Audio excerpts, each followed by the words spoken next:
guys, this is Main Cooks. In today's video, we are going to make the best beef fried rice, restaurant quality. Let's start! Here are the ingredients. Ang una nating gagawin ay maglalagay lang tayo ng oil sa pan and then ipiprito natin yung itlog. Actually, na-scramble ko na siya bago ko ilagay yung itlog.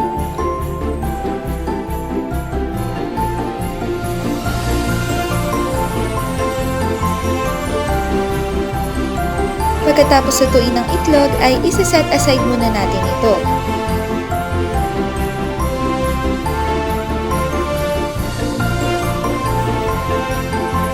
Ang susunod nating ilalagay ay yung beef. Ang ginamit ko ditong cut is yung pang samgyupsal.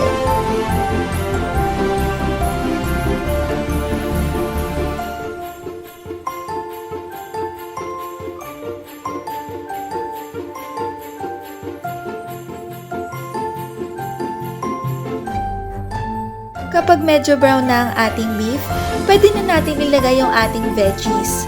Ang ginamit kong veggies dito is carrots and cabbage.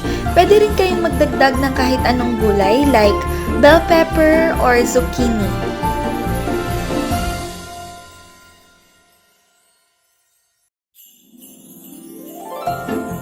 Hindi na natin masyadong patatagalin ang ating gulay dahil madali lang naman itong maluto.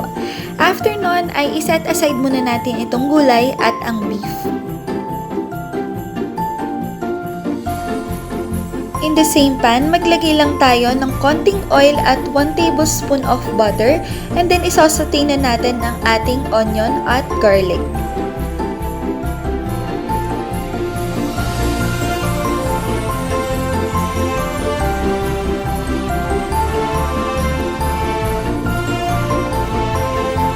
Pwede na nating ilagay ang ating 4 cups of 1-day-old rice. Mas maganda na baho ang gamitin natin dito kasi kapag bagong luto, medyo malambot siya. Kung gagamit kayo ng bagong lutong rice, ilagay mo na sa ref bago i-fried rice.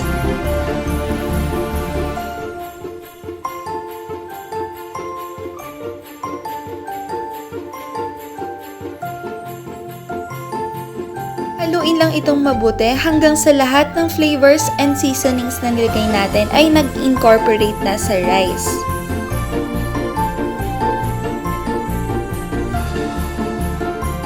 Pwede na natin idagdag ang egg, beef, and ang ating veggies.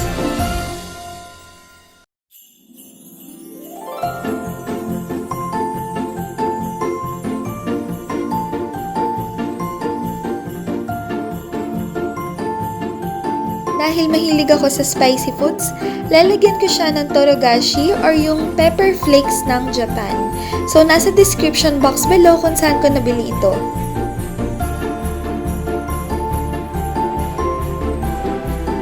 Ready to eat na ang ating the best beef fried rice. Absolutely delicious, quick, and easy to make.